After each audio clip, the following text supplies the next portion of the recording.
So there's a lot of risks right now that threaten the internet that we know and love, the internet that we use daily. Governments are cracking down on it harder than ever, and the integrity of the World Wide Web is honestly in the hands of people who have every intention to somehow manipulate it. And to be honest, this isn't anything new, but most people really don't know anything about this and the problems that can arise from it, so I guess this is kind of why this video exists. Now, when you think about it, the internet has perhaps been the greatest invention that mankind has ever produced. The free flow of information, virtually everything humans have ever discovered or written in some way is available pretty much instantly from almost anywhere in the world. It's a marvel of a creation, and it's one that has changed human society forever. I mean, our economy basically now depends heavily on the internet as well. People do all their banking and stuff like that. A lot of people somehow even will get things like healthcare online. You can actually video call doctors in 2020 and they will help try and diagnose problems. Obviously, with the world around us now, a lot of people have been working from home and things like that, and that's really all possible because of the internet. I mean, things like that would just not have been as practical as they would have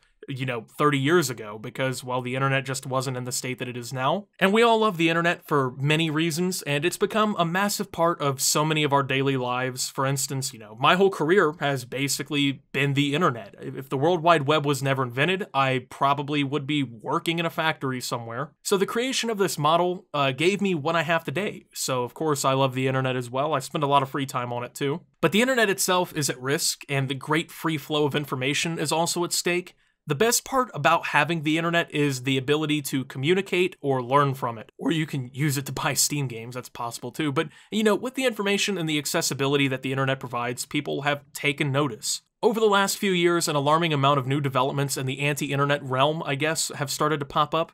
Several of the world's largest countries use the internet to manipulate, steal, weaponize, panic, and, well, ultimately censor people as well. And these are problems that we really do need to address. However, online censorship and several other online issues can be alleviated with the use of Dashlane. Dashlane is a secure, easy-to-use, everyday tool for your PC, phone, or tablet. Dashlane saves you time online by auto-generating your passwords to make them safer, and stores all of them for a more simple login process. With Dashlane, you don't need to spend time manually resetting passwords or entering in your credit card and personal information. It just works with 2 clicks. On top of storing your digital information, Dashlane has a built-in VPN to protect you from being tracked online. Dashlane's encryption makes it one of the safest ways to store your digital information and makes your life easier. You can try Dashlane for free on your first device at dashlane.com/Optimus. And if you decide to upgrade to premium to use Dashlane everywhere, you can use my code Optimus for 10% off. So China's the world's largest country and also has one of the world's most overbearing governments, the CCP. Human rights are already a problem in China that the rest of the world sees, but even as far as the internet, the government has massive amounts of control. Here in the United States, people talk about internet being manipulated in different ways.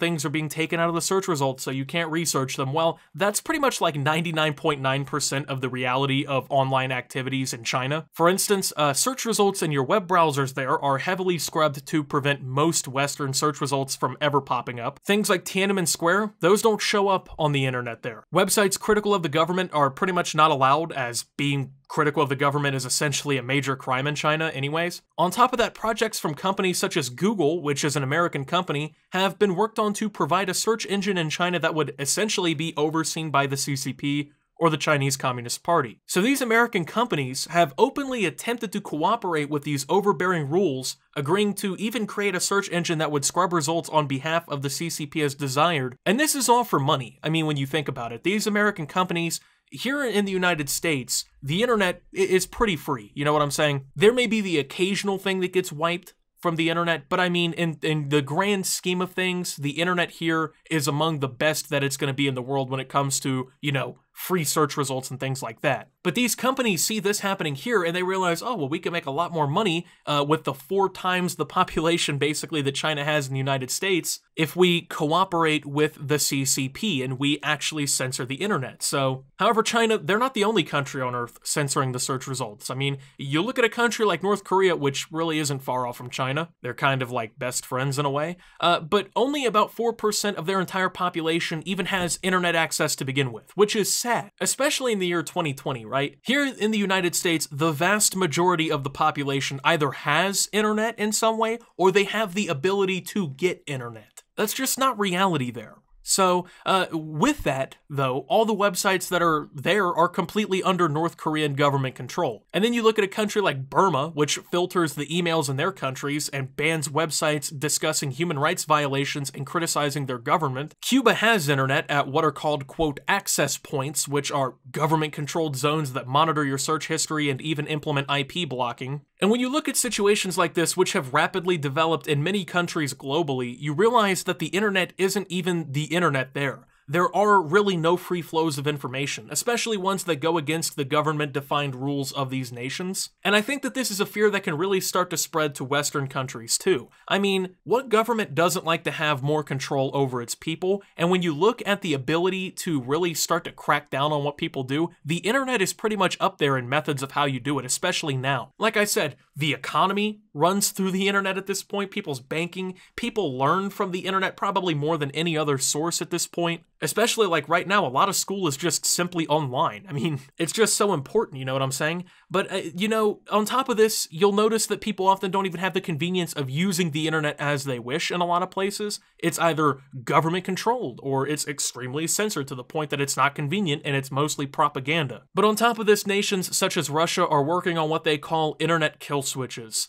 That is pretty scary sounding, but let me go ahead and explain this. So Russia recently just completed their version of it actually in the months past. So they claim that it can cut the nation's access to the global internet in case of a quote emergency. Essentially, it was created to sort of build a buffer against American cyber attacks, at least that's what they claim, which is a realistic goal. Let's not sit here and pretend like the US would not cyber attack another country. Those boys over in Iran literally got one of their nuclear facilities completely messed up by an American cyber attack, or, you know, that's not confirmed, but it was an American cyber attack. So, in all reality though, a feature like this in the hands of a government like that of Russia can be extremely dangerous to free speech and access to information. You know, you look at things like the elections there, and they're so clearly rigged, the government has stayed in like very crazy control of itself. Vladimir Putin is basically going to run that country for the rest of his life. And if there were ever to be like a large-scale protest or series of protests against the government, Russia would essentially have the ability to shut the entire internet down and cut people's ties to one another, and they would limit the transmission of anti-government information immediately. And this isn't something that I'm making up. This is not like a pipe dream, you know, oh, Optimus, bro, you're crazy, this is a conspiracy theory. No, we have seen this in action. During the early 2010s, the Arab world was shaken by anti-government protests and uprisings throughout Africa and the Middle East. It was called the Arab Spring. These protests were widely coordinated through the help of the internet. It's not like these just came to be randomly from posters at the cafe. And this was noticed by the governments being protested. In fact, on January 27th, 2011, Egypt shut down the entire internet of their country, preventing online access by civilians that was being used not only to coordinate protests, but to share information and statuses of events unfolding in the country with the rest of the world on social media. People in the United States might not see the full picture on the news. You know, a camera crew, they go there, they record something crazy happening, a bunch of people protesting, but they might not be sharing the video view of a crooked cop being paid by the government killing protesters. That kind of stuff can be shared through the internet. Someone can record that on their phone, save it, and within 30 seconds have it tweeted out on Twitter, or shared on Facebook, or uploaded to YouTube. Websites like Facebook and Twitter were ablaze with information coming out of the country that were detailing the protests and actions being taken against them, which obviously the Egyptian government did not want that kind of stuff escaping because, well, it made them look pretty bad. And then in countries like Saudi Arabia, the internet has been essentially censored since it was even available. Tens of thousands of websites are currently restricted in the country, and more are possibly coming down the road as time goes on. But internet censorship and kill switches are just a part of the concern. Even here in countries like the United States, internet security issues arise when it comes down to like the free internet. You know, for instance, one of the more recent ones you may remember is net neutrality, which is a principle that requires all internet service providers or your ISP to treat all internet traffic equally, you know? With a net neutrality repeal, you could see ISPs prioritize access to major websites like Amazon that could kill a localized shop or an online store just starting, and it could create a competition throttle and completely destroy the internet as we know it. You know, let's say you sell shoes on a website, right? You created a Shopify account or whatever, and you're reselling shoes, okay? Well, Nike could end up being preferred traffic because they're willing to pay Spectrum or whoever, or AT&T, like a premium to get their traffic and their data put on people's internet connections faster than yours. So it could take 45 seconds to connect to your website or be blacked out altogether, but on Nike, you know, they connect pretty much instantly, right? So things like that, right? It could cost you and your business customers, and they would be more likely to go to a more responsive and accessible website to shop. And even outside of censorship and government overbearing issues, the data rights have become a big deal. You know, here in the United States, I just talked about this yesterday, Edward Snowden revealed that the NSA was essentially spying on the entire population by collecting their phone records. And since then, the NSA has basically been called out for, you know, including internet traffic and all kinds of other things and what they're collecting on people in the name of self-defense of this country, right? Which is ridiculous. Companies and conglomerates are also guilty of spying on you. I mean, the ads and pop-ups that you see all across the web are generated and served to you based on internet traffic. There's always going to be someone trying to sell your data. There's kind of like this running meme that goes around where people say things like, oh, you know, I was looking to buy a skateboard and now all Google and Facebook show me your skateboards. That's reality. It's not like that is like something random, okay? They are serving you things based on what you say out loud you want, what you search for, things like that. What you do online creates an advertising frenzy. I mean, they want to target you with that data, you know, and you need to be aware of that. So companies and groups like Facebook even take sensitive information that you use and they basically use it against you, okay? Facebook creates very detailed profiles of you and your interests. And through that, there has to be a coincidence that their ad network gets to. There's no way they're not using that to market to you. But on top of that, right, they even collect information about people you know that don't even have Facebook. If you put your dad on there, okay, and he doesn't have Facebook, you put him as your dad,